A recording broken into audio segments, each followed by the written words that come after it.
So when we left off, we had been talking about some of the big issues. Does anybody recall what the first really big issue was? Nature, nurture. All right, woo! I'm glad we could answer that one. The nature-nurture debate. Today, the big issue I want to start off with is the mind-body problem. And then from there, we're going to go forward into the major schools of psychology, which we were quizzing on moments ago. So the mind-body problem essentially comes down to this issue of are the mind and body separate and distinct entities, or is the mind simply the brain's subjective experience?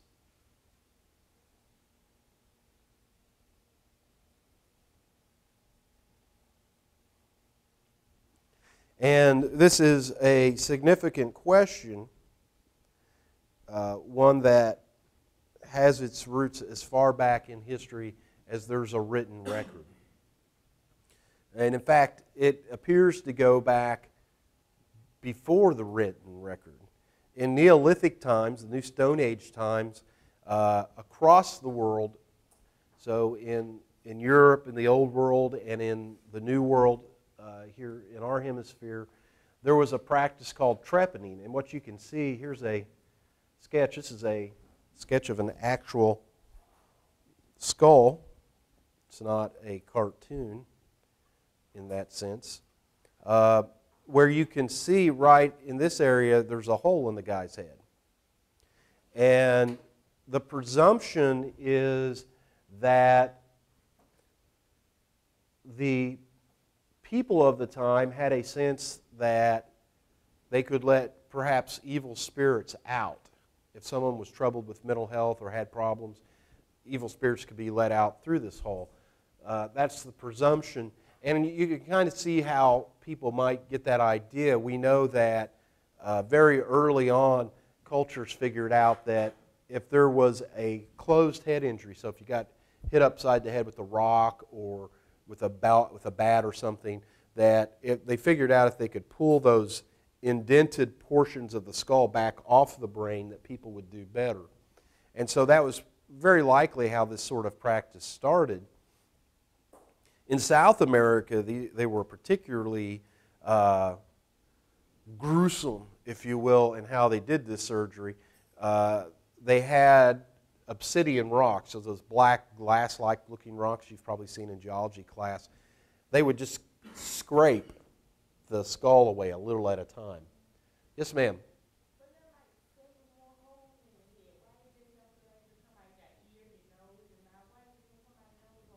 I can't answer that. I can tell you this was a fairly widely distributed practice.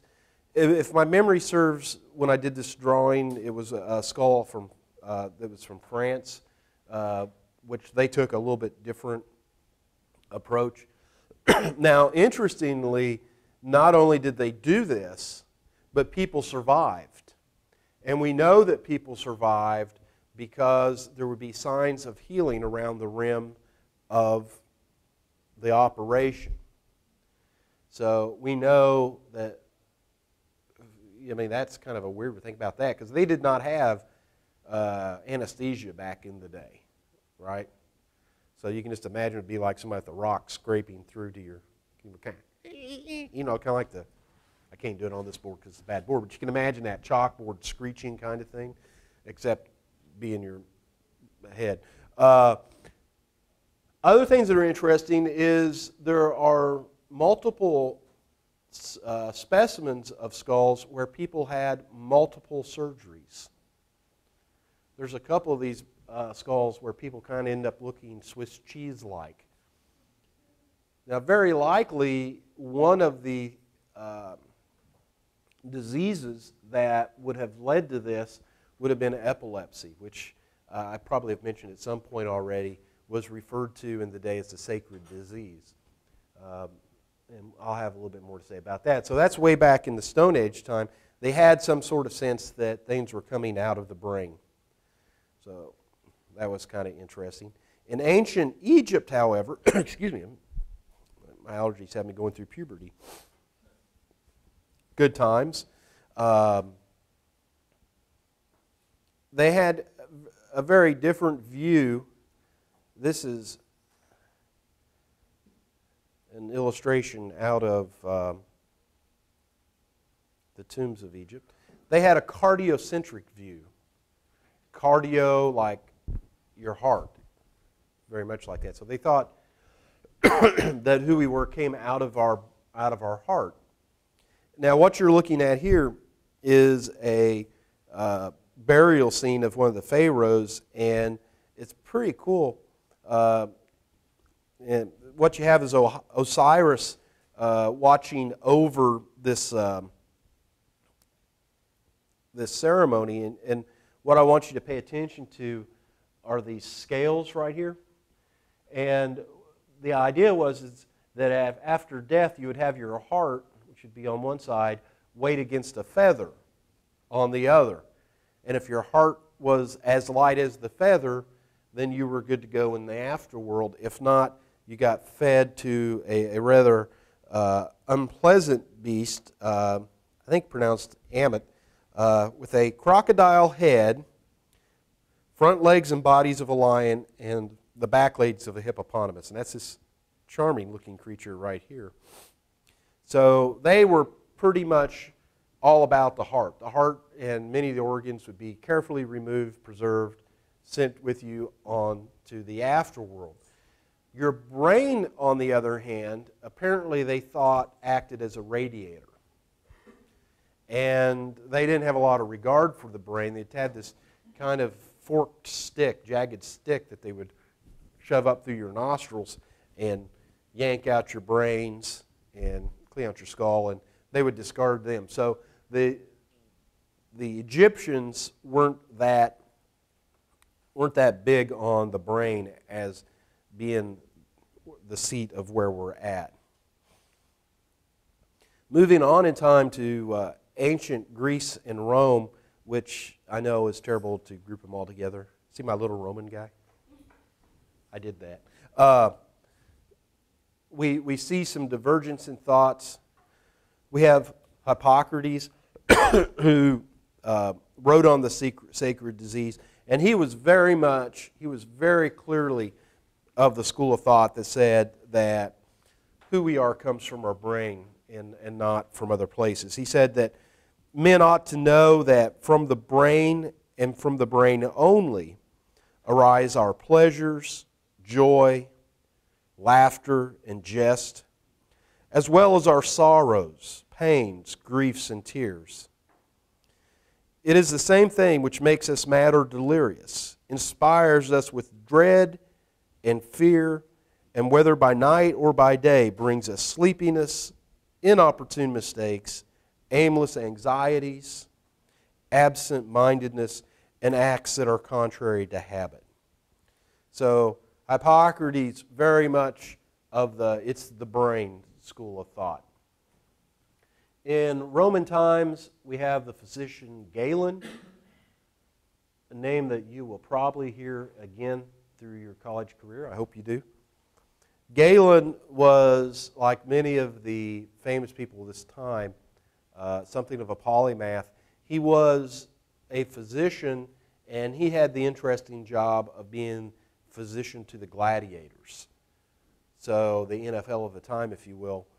The gladiators would go into battle and of course have some rather horrible injuries. One of Galen's contributions was noting that injuries to one side of the head in battle would often create deficits in the other side of the body. And if you know anyone who's had a stroke, you may have seen this thing where a stroke in the right side of the brain might cause paralysis in the left side of the body, depending on where in that hemisphere it was. So evidence that very specific parts of the brain are doing very specific things. Then we have Leonardo da Vinci, who I'm certainly a fan of, Leo, another polymath.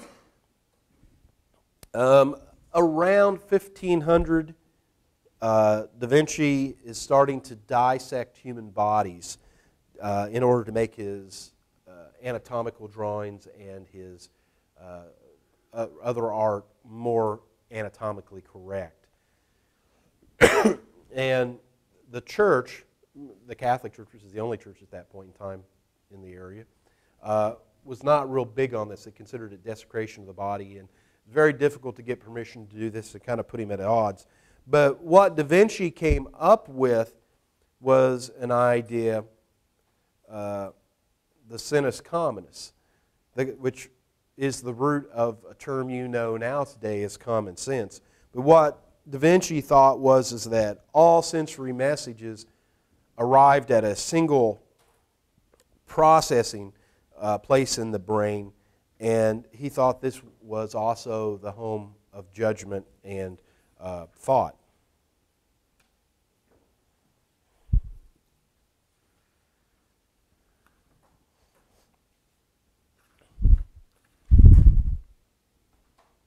Now, during this whole time, the belief that mind and body are separate entities continues in large because of the influence of the Catholic Church, which had, and I presume still has, the belief that we have an immortal soul which separates us from the other animals, and the teaching of Aristotle was certainly a major influence. So it's the influence of the church in this time is quite profound. If we move forward in time into the 16th century, if I can find my button, we're going to see René Descartes, who you'll remember from our first clicker quiz.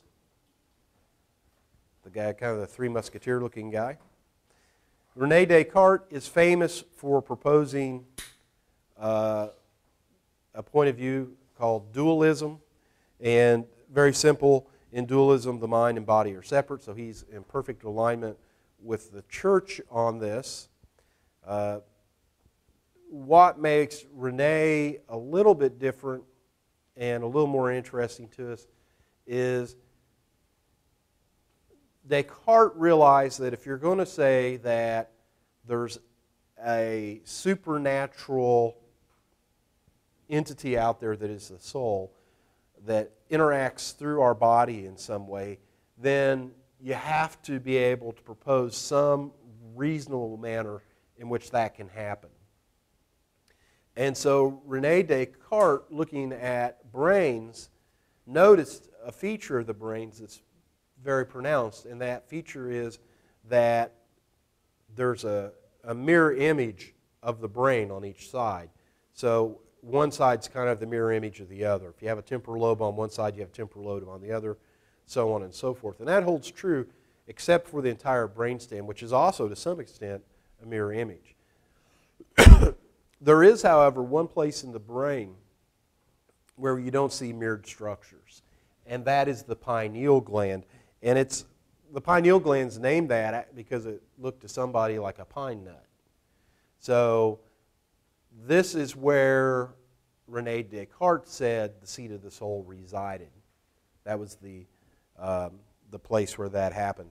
And that was a wholly incorrect supposition, but it was better than what we had previously because it was a testable hypothesis, moves us along.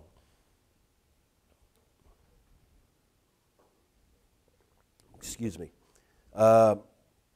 Moving forward in time, we start getting closer and closer to something that looks like psychology with John Stuart Mill, who in 1843 publishes a system of logic. And what John Stuart Mill starts to argue is that psychology needed to leave the realm of philosophy and become its own science. During this time, you have chemistry and physics and the hard sciences really taking off in the old world. Great leaps in thought. And what John Stuart Mill says is, in order for psychology to move forward, it needs to become an experimental science as well. He gives us what may be our first definition of psychology. And he says it is the science of the elementary laws of the mind. Excuse me. And again, it's the shift to observation paired with physiology that's going to give us a leap forward. Yeah. Yeah. The science of the elementary laws of the mind, is that the one you needed? You bet. Happy to. So this takes us up to 1879, Leipzig, Germany. Wilhelm Wundt. And starts the first school of psychology ever. And in keeping with tradition, has the first beard in psychology. It's a massive beard. He's a much better psychologist than me because my beard's only this long. If it were down here, I'd be a much better psychologist. But anyway, this is 1879. That's where it all starts. And Wilhelm Wundt is interested in how the brain is working from moment to moment. And he developed a couple techniques, one of which is still in use today very widely, called reaction times. And so what you would do with a reaction time experiment is you would put a stimulus to your subject, and between that presentation and their response, you would just run your stopwatch. So if we were going to test reaction time, one thing we might do is go, suppose we wanted to test the effect of alcohol on how fast you could hit a bell. So you'd do a shot, and then we go, okay, when the light comes on, hit the bell. Light, bell, bing, just like that. My hypothesis would be that as the drinks increased, your time would slow down. Dismiss it, yeah. So introspection was a big thing of his. But the other big thing, reaction time. The other big thing was introspection that he came up with. And his notion was that you could systematically examine your subjective mental states and then report on the content of them. And so Wundt gets us started with the science. He has the first degrees in psychology come throughout him. He trains many of the early psychologists. Kind of a big deal. Now, you will also recall that this name Titchener, from the quiz, structuralism. Titchener is a student of Wundt, and he eventually decided that Wundt was not taking the best approach to studying the mind. And he said that what we really need to do is get at the structure of thought, the structure of experience, because people's individual experiences are too subjective. So if you and I both took and had lemons, right? Or if we had one lemon, I cut it in half, I give you one, I take one. We both squeeze the lemon juice into our mouths. Good times. We might have very different experiences. It'd be subjective in each case, what would happen, right? So it would be meaningless to talk about our experiences. What Titchener would say is it would make a lot more sense to talk about what structured that experience is, what the elements were. And he said we could break down any experience into elemental structures. So things like flavor or the color of the lemon, how yellow it was, or the textures. It'd be an orange if it were a yellow lemon, wouldn't it? Orange lemon. So those were all things that Titchener said. So he's moving us to a little more structured view of experience. Are y'all with me today? Am I reasonably clear in my explanation? Okay. Sometimes when my sciences kick in, I get a little loopy. Yes, ma'am. So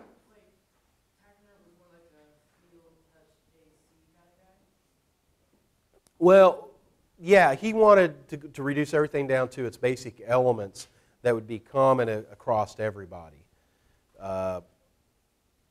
Whereas, in fairness, Wundt would be a lot more loosey-goosey. Sit down and kind of just ramble about what was going through your head. Which brings us, interestingly enough, not too far back from William James, father of psychology in the United States. Yay, James. James, as we've talked about here, I think already, was a lecturer, professor of psychology, first in the United States, famously quipped that the first lecture on psychology that he ever heard was one that he had given. And he also was quite rare at his university because he let people ask questions. And at that point in time, the way classes worked at schools were the old guy with the beard would come in and read to you out of his book, and that was that. So William James, quite the radical in terms of education. In 1890, he writes one of the volumes of Principles of Psychology. William James's ideas are still influential today. There's a major theory of emotion we still attribute to him. He still makes great writing or great reading. He wrote enormous amounts of material. What he was really interested in was the stream of consciousness. Excuse me. And so the stream, let me back up. He criticized structuralism with the argument that the mind is much more complex than its elements, and you can't break them down. So what you really got to look at is the string of consciousness, which is the moment-to-moment changing of the content of your mind.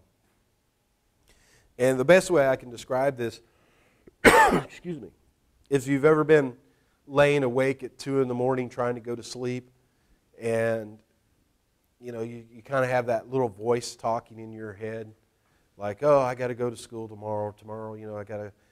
I wonder if I have gas in my car. Oh, I love my car. My car's really cool. It's not as nice as that first one I had, but it's still better than the one Steve has. And Steve's, man, what was he thinking marrying that girl? I mean, good gosh, she's crazy. And so you just kind of, one thing flows to another. That's stream of consciousness. That's what he's talking about. Just why does the things flow from one place to another? And what he comes to the conclusion eventually is that you have to have all these peaches. Peaches? I just said peaches. Pieces. You got to have all these pieces. Peaches are dandy too. If you have oatmeal, peaches and oatmeal, oh gosh, that's really good. Stream of consciousness thing again. In his criticism of structuralism, he said that psychologists trying to use the structuralist approach were akin to people trying to understand a house by inspecting each brick one at a time. He said it just makes no sense. You can never understand a house by looking at its component pieces. You have to step up a level of understanding and see what things do, see what their functions are. You can never understand a car by taking apart its carburetor or any other part. For that matter, you probably can't predict traffic from just having a car. Good heavens. Oh man, vodka's good stuff. And it's with being clear, you guys think, oh, it's water. And I'm probably kidding. So functionalism is what he was big on. Don't worry about my cough. It's not contagious any more than H1N1 would be anywhere.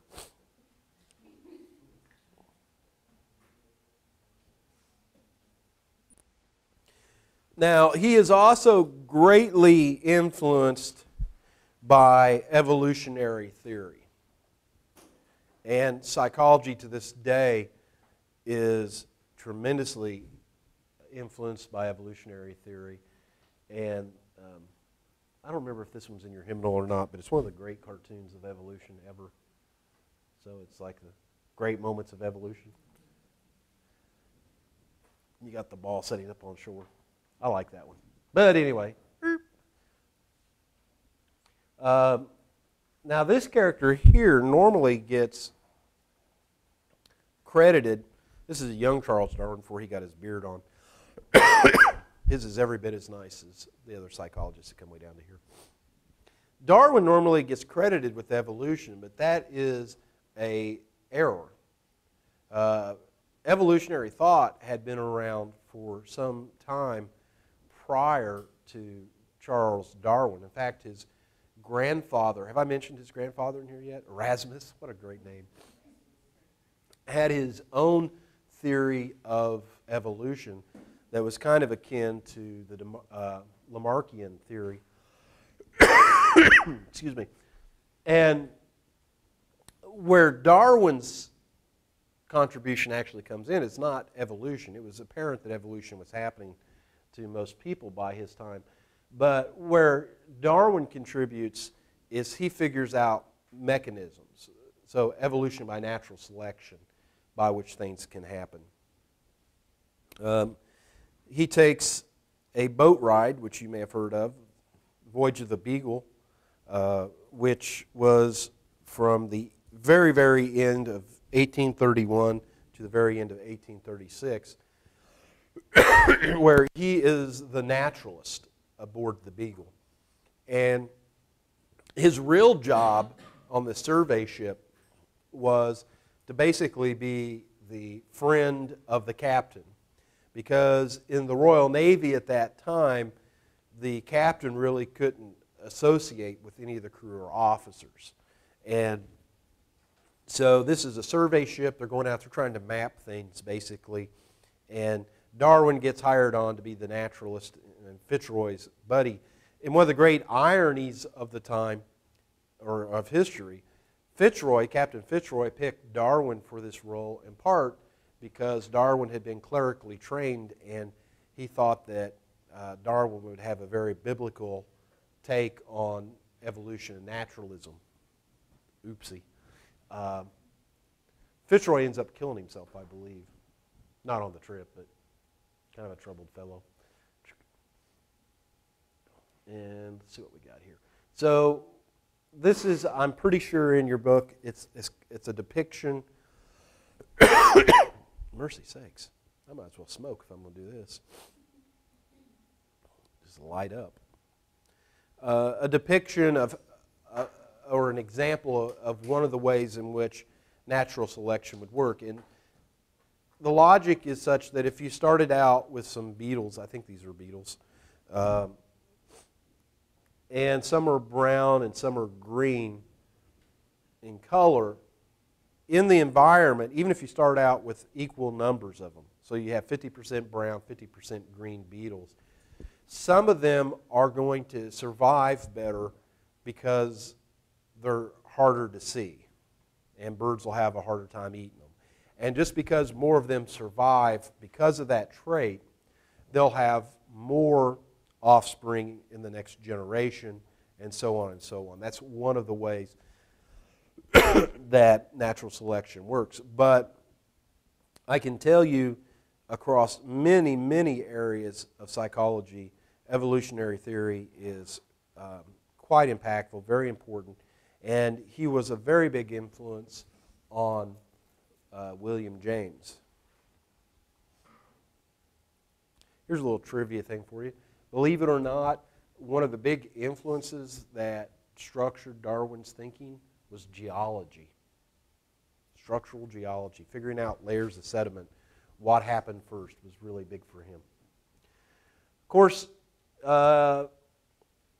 he writes Origin of the Species, and this is in 1859, so it's well after the voyage. It takes him years to put this all together. Darwin also eventually writes a book on emotion in animals, which is god-awful reading. I suggest you never pick it up, but had some really interesting ideas in it. The key feature that I would direct your attention to in terms of psychology is this notion of adaptation, adaptiveness, and fitness. One of the first things that a psychologist will do in trying to understand a behavior is try to figure out, why is this adaptive? What advantage does this give you? Because we have some strange things we have to account for. For example, one thing that I think is interesting to account for is, why do we like music? That's a tough one. What does music do for us? Why do we have the taste in art that we do? Why are some pictures intrinsically interesting to us, others not so? Why are we attracted to the people we are? Right? So that's an important question, particularly at certain ages in your life. Why are you attractive to who you're attracted to? What adaptiveness can this possibly produce? And it gives you a lens for trying to figure out what to do. Now, this quote, I think, given that I started the lecture by scolding you some, is maybe appropriate. Darwin's father wasn't always real big on Chuck. A little disappointed in him. He wanted him to be a physician first, and it turned out that Darwin wasn't that good in the dissection lab, kind of made him queasy and didn't like it that much. Wanted him to be in a better college at Cambridge than he got into. And so he is quoted as having said to Charles one day, you care for nothing but shooting, dogs, and rat catching. You'll be a disgrace to yourself and all your family. Oops.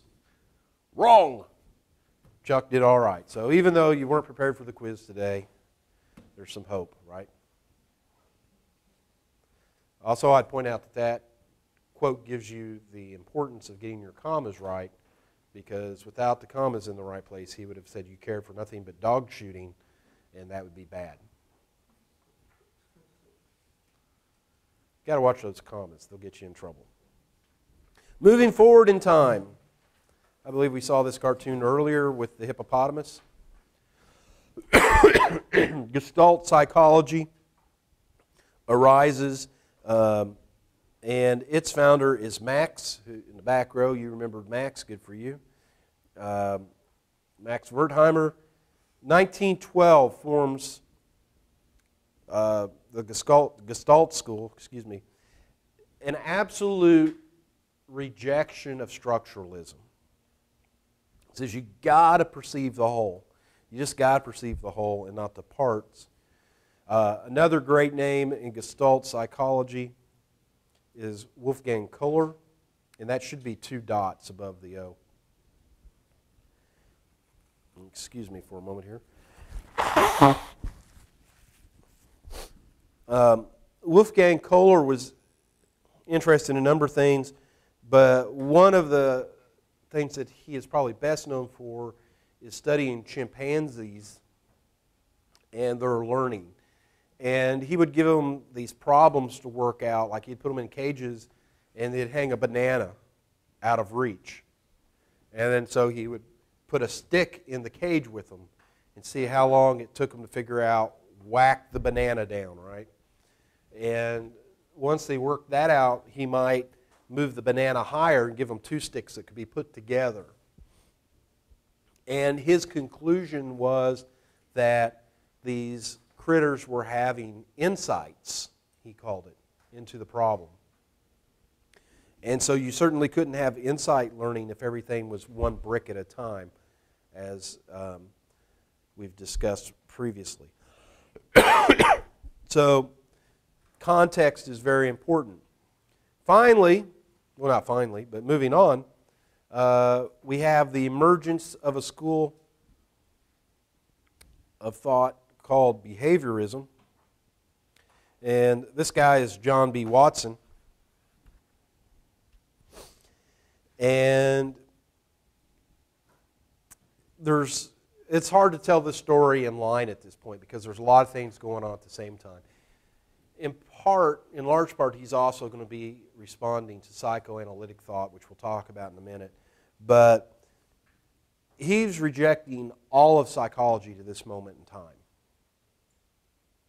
He says, you people have got it completely wrong. It is utterly unscientific to be referring to things you cannot observe. Mental processes, mental states, the mind, the self, all that, these are figments of our imagination. They're ways of talking about behavior that don't move us forward. I guess I should make John a little bit bigger here so you can see. He absolutely scorned introspection and free association. He was appalled by Freudian thought. He was very strongly influenced by Pavlov and was absolutely convinced that everything is learned through associative processes. So you learn the consequences of your behavior. We'll have a whole chapter where we talk about these guys. Watson made the mistake of having inappropriately close relations with his students and got caught and lost his job. Got fired from academia and says, okay, well, what do I do? Well, he goes to Madison Avenue and helps revolutionize advertising. Gets real involved in advertising, so he comes out pretty good in the deal. Probably the most famous behaviorist of all time, B.F. Skinner. He's kind of a crazy cat. He had the interesting experience in his life of seeing, of fairly young, becoming the dominant force in psychology. Then he lived through what amounted to the collapse and rejection of his school of thought by all of psychology, but lived long enough to see a resurgence in interest in his area of thought. So Skinner was fairly lucky in that regard, and just a wellspring of interesting ideas. During World War II, he had this idea. I don't think your book talks about this, and it's too bad because it's one of the great stories in psychology. He had this idea that what we really needed were guided missiles. And one of the big things going on during World War II, if you remember your history at all, is Germany's dropping missiles on England the whole time. They're close, but their aim is terrible. And so what Skinner was thinking, like, if we could just figure out the guidance on missiles, we could bomb Japan. We wouldn't have to send over bombers. We could just shoot, right? So his idea was that you could take a photograph of a city skyline, right? So maybe, I don't know what it would look like. And of course, it's Japan, so you got Godzilla on the side of a building, no doubt. Whatever Godzilla looks like.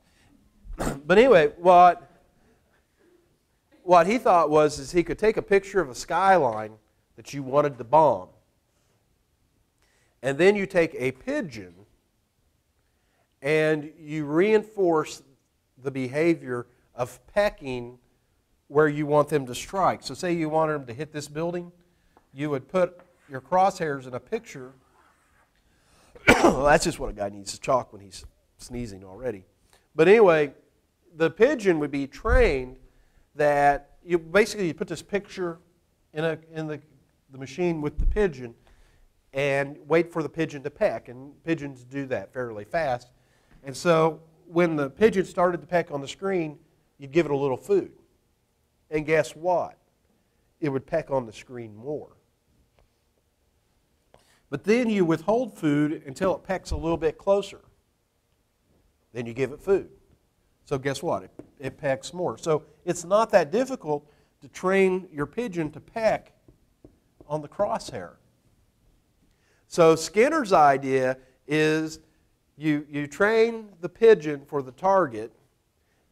You figured this out, right? And you put this pigeon into the missile, and there's a camera or a viewfinder, and the pigeon looks out through it, and as it approaches the area, it pecks on the target and realigns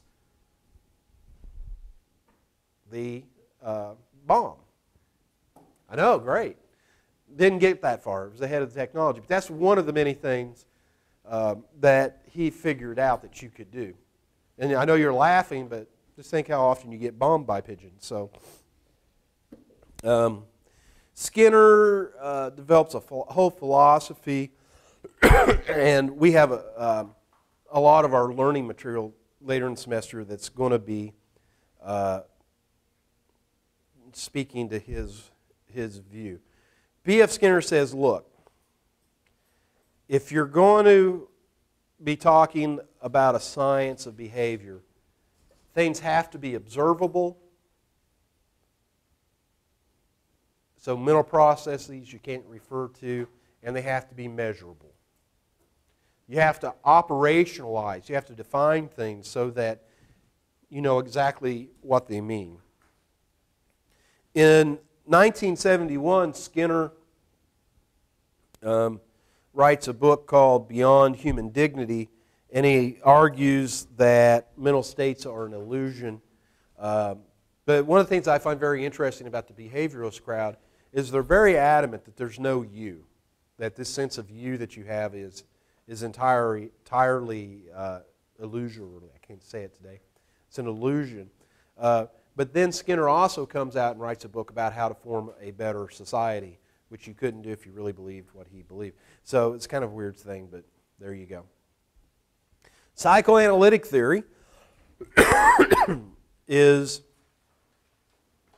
the product of one Sigmund Freud. You've probably never heard of him.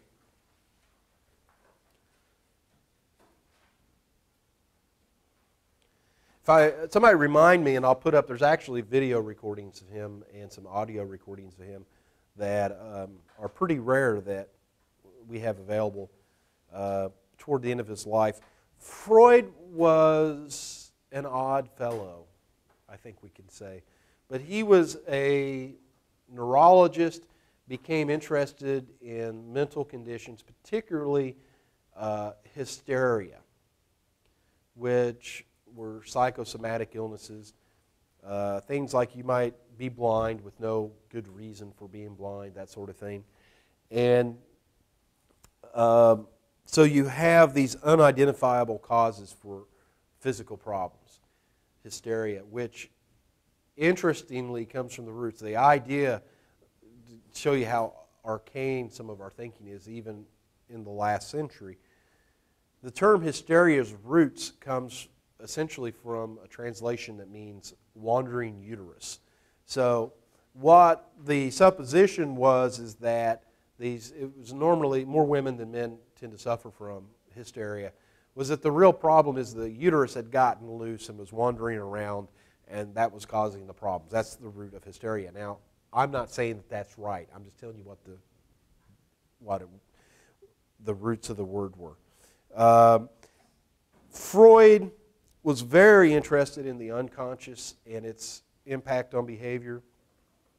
You'll no doubt recall that he, from the last class, thought that if we loved the parent of the opposite sex and resented the parent of the same sex and wanted them dead, you know, the Electra complex, Oedipus complex.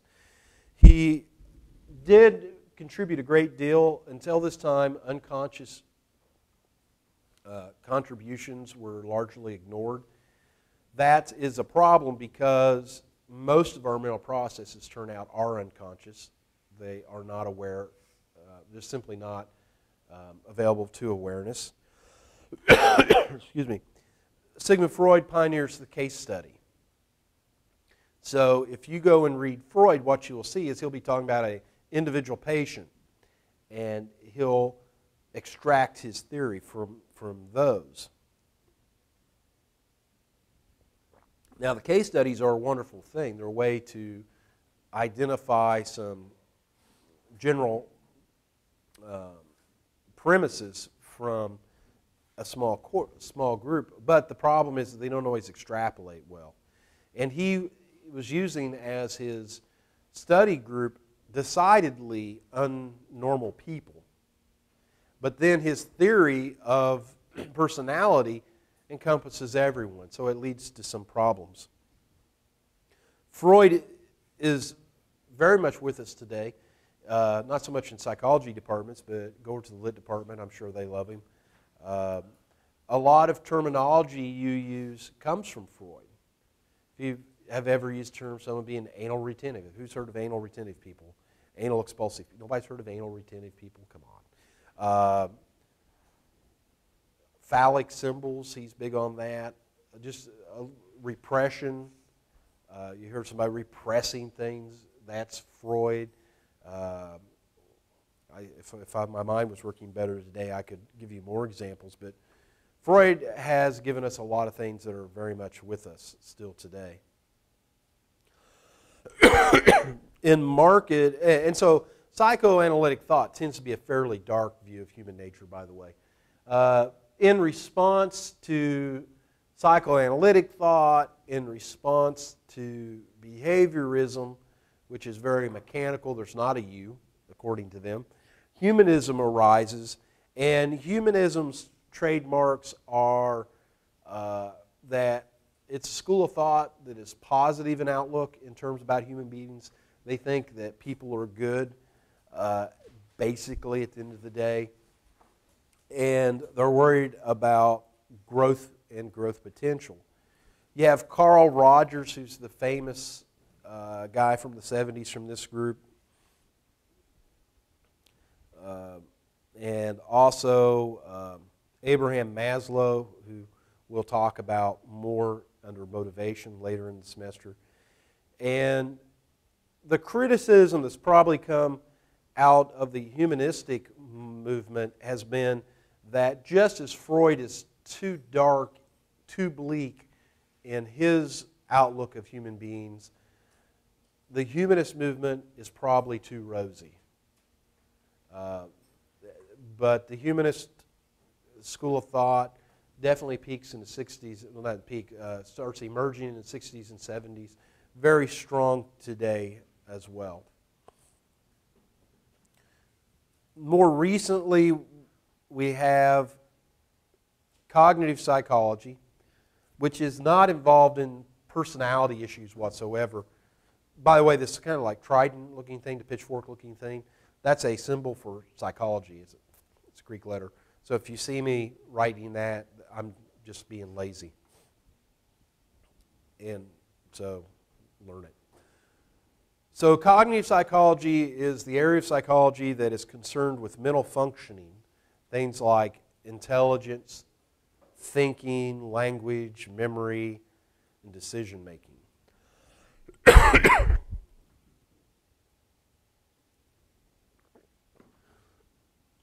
It is made possible as a school of thought really by the emergence of computers and information processing. To be able to build mental models and test them with computers is real important. One of the big names in cognitive psychology is going to be Tolman, who did observational learning. Tolman's one of my favorites. Gotta love him. These are the maze guys running rats in the mazes that you always think about psychologists if you're not thinking about, you know, the laying on the couch kind. So that's a major school in psychology. Another large school in psychology that we're going to spend a great deal of time talking about is social psychology. And social psychology is concerned with how people are influenced by the presence of others.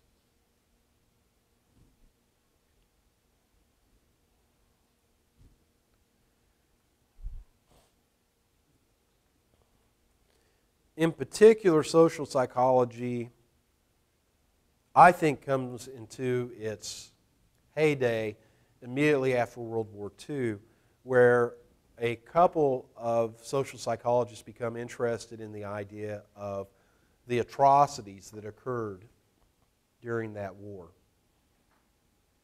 In Japan, you have, well, not in Japan, but the Japanese Empire, you have the Burma Death March and their camps. You have the atrocities in all of China as they're marching forward. In Europe, you have the Nazis famously with the death camps and the Holocaust. And so one of the things that was of interest to these researchers was, how do people come to do these evil things? Are there just people who are inherently evil? Are there just bad people out there? Or does the situation you're in strongly influence what you might do?